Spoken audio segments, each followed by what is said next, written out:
Chemistry class 10 बाब 3 सबक 13 alkynes के नाला ॾियण नॉमेनक्लेचर फॉर अल्काइंस आवां केमिस्ट्री उस्ताद नजूला चन्ना आवां के सिंध ऑनलाइन स्कूल में भलीकार असांजे अॼोके लेक्चर जो मौजू आहे नॉमेनक्लेचर फॉर अल्काइंस के नाला ॾियण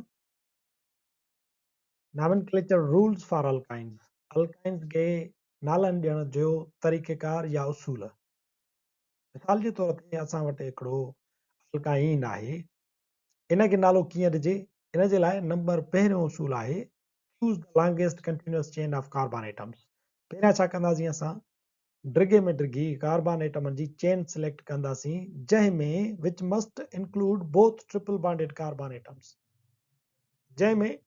ट्रिपल बॉन्डेड कार्बन एटम ज़रूर शामिल हुजनि regardless of alkyl radical the longest chain of carbon atoms is numbered from the end closest to the triple bond हाणे असां छा कंदासीं अल्काइन में ईअं थींदो त तव्हां इन ॻाल्हि जो ख़्यालु हाणे छॾे ॾियो त अल्काइल रेडिकल कहिड़े पासे ॾांहुं लॻल आहे पर ओॾां नंबरिंग शुरू थींदी जिॾां तव्हांजो कार्बन जो ट्रिपल बॉन्ड मौजूदु आहे मिसाल जे तौर ते हेॾां नंबरिंग शुरू कयूं था असां त हेॾां असांजो अल्काइल ग्रुप वेझो थिए थो 1 2 पर असां हेॾां शुरू कंदासीं जिॾां असांजो ट्रिपल बॉन्ड वेझो थिए थो 1 2 3 4 5 हेॾां ट्रिपल बॉन्ड वेझो थी वियो तंहिंजे करे हेॾां खां असां शुरूआत कईसीं ऐं लॉन्गेस्ट चेन असां सिलेक्ट कईसीं हाणे इनखे नालो ॾींदासीं असां उहो नालो कीअं थींदो त उसूल नंबर ॿियो ॾिसूं नंबर ॿियो रूल आहे the number of the carbon atom with the lowest value indicates the position of triple bond मुरकब जे नाले में घटि नंबर वारी कार्बन टीणे बॉन्ड खे ज़ाहिर करे थी मिसाल जे तौर ते 4 मिथाइल 2 पेंटाइन घटि नंबर वारी कार्बन कहिड़ी आहे 2 त इहा छा थी करे टीणे बॉन्ड खे ज़ाहिर थी करे त ॿी कार्बन ते टीणो बॉन्ड मौजूदु आहे हाणे ॾिसो 2 पेंटाइन पहिरियां तव्हां लॉन्गेस्ट चेन खे ॾिसो घणी आहे 5 आहे त यानी पेंटेन थींदो अल्केन पंजनि जो नालो 5 कार्बन वारी अल्केन जो नालो छा थींदो पेंटेन पर हाणे टीणो बॉन्ड मौजूदु आहे तंहिंजे करे एन खे हटाईंदासीं YNE सां त छा थी वेंदो पेंटेन मां पेंटाइन काए नंबर ते ट्रिपल बॉन्ड मौजूदु आहे ॿिए ते त थी वियो 2 पेंटाइन हाणे इहो तव्हां नालो पोयां लिखी छॾियो 2 पेंटाइन त पोइ तव्हांजो छा थींदो त हाणे तव्हां हिन में ॻोल्हियो त तव्हांजो सब्सटीट्यूएंट ग्रुप काए कार्बन ते लॻल आहे चौथे ते उहो तव्हां हिन 2 पेंटाइन जे अॻियां लिखी छॾियोसि 4 methyl 2 pentyne number 3 change suffix n of the matching alkane to ine for indicating the presence of triple bond alkane जे नाले में n हटाए आइन लॻाइण सां टीणो बॉन्ड ज़ाहिर थींदो आहे मिसाल जे तौर ते ही 1 2 3 4 इहो आहे असांजो ब्यूटेन जेकर हिते सिंगल बॉन्ड हुजे हा त पर हाणे छा थींदो टीणो बॉन्ड आहे तंहिंजे करे ब्यूटेन मां n हटाए YNE लॻाईंदासीं त इहो थी वेंदो ब्यूटाइन ऐं 1 ब्यूटाइन आहे छो त हिते तव्हांजी पहिरीं कार्बन ते ई टीणो बॉन्ड आहे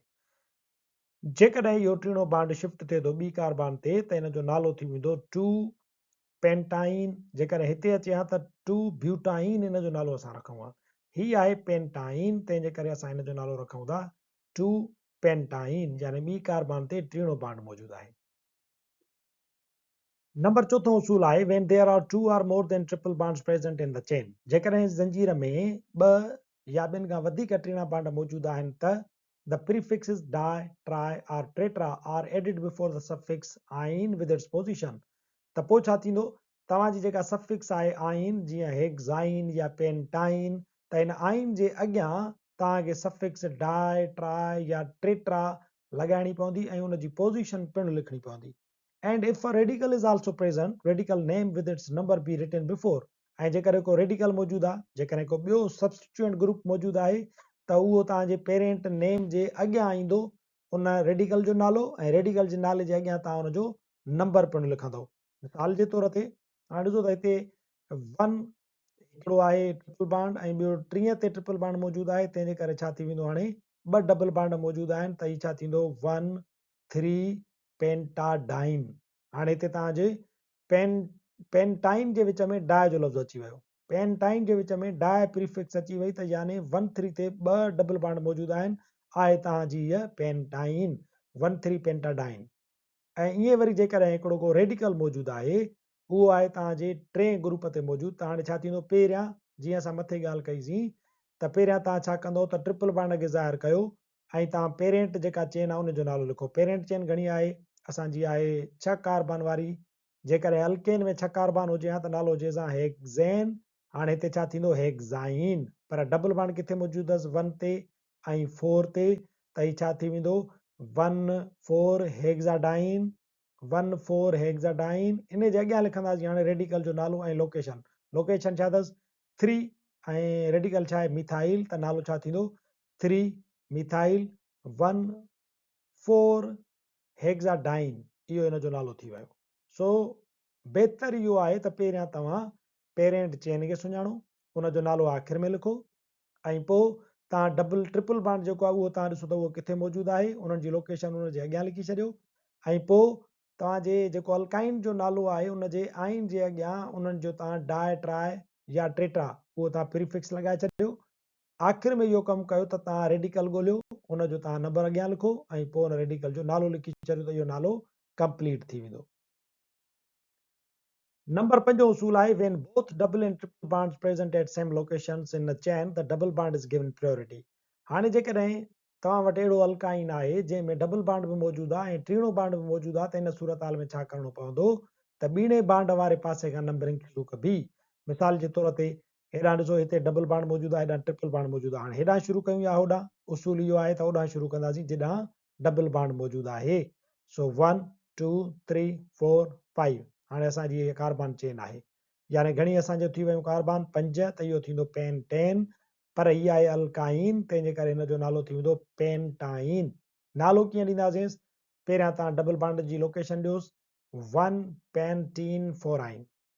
1 पेंटीन फोराइन, 1 पेंटीन माना पहिरीं ते डबल बॉन्ड मौजूदु आहे अल्कीन वारो, ऐं ॿियो अल्काइन जो बॉन्ड मौजूदु आहे चौथे ते, त नालो अहिड़े तरीक़े सां ॾिबो 1 पेंटीन फोराइन। ईअं वरी तव्हां ॾिसो त हीअ आहे असांजो हेप्टाइन, पर ॿिए ते डबल बॉन्ड मौजूदु आहे, तंहिंजे करे 2 हेप्टीन 5 आइन, त हिते 5 ते टीणो बॉन्ड मौजूदु आहे। ॿिन्ही बॉन्डनि खे ज़ाहिर कंदासीं असां, पर पहिरियां डबल बॉन्ड खे ज़ाहिर कबो। उसूल आहे when there are both double and triple bonds present at various positions in a chain। हाणे जेकॾहिं पेरेंट ज़ंजीर में ॿीणो ऐं टीणो बॉन्ड ॿई मुख़्तलिफ़ लोकेशन्स ते मौजूदु आहिनि, त the numbering begins at the end where double or triple bond is closest। पोइ नंबरिंग ओॾां शुरू कंदासीं जिॾां डबल या ट्रिपल बॉन्ड वधीक वेझो हुजे, कहिड़ो बि ॿिन्ही मां वेझो हूंदो, नंबरिंग ओॾां शुरू कंदासीं। मिसाल जे तौर ते हेॾां ॾिसो हिते डबल बॉन्ड आहे, हेॾां टीणो बॉन्ड आहे, वेझो केरु आहे, हेॾां डबल बॉन्ड परे आहे, हेॾां टीणो बॉन्ड वेझो आहे, तंहिंजे करे हेॾां शुरू कंदासीं 1 2 3 4 5 6। हाणे टीणो बॉन्ड अची वियो 1 ते ऐं चौणो बॉन्ड अची ॿीणो बॉन्ड अची वियो चौथे ते, तंहिंजे करे 4 हेक्सीन 1 आइन, 4 हेक्सीन 1 आइन। ऐं हिते ॾिसो पहिरें हेॾां हेॾां डबल बॉन्ड हिन पासे खां वेझो आहे, हेॾां टीणो बॉन्ड परे आहे, तंहिंजे करे असां होॾां शुरू कंदासीं जिॾां डबल या ट्रिपल बॉन्ड वेझो हुजे, हेॾां ही वेझो आहे त हेॾां नंबरिंग शुरू कंदासीं 1 2 3 4 5 6। 6 असां वटि कार्बन आहिनि ऐं उन्हनि में पहिरें ते आहे असां वटि डबल बॉन्ड त 1 हेक्सीन, ऐं चौथे ते आहे टीणो बॉन्ड त 4 आइन, 1 हेक्सीन 4 आइन।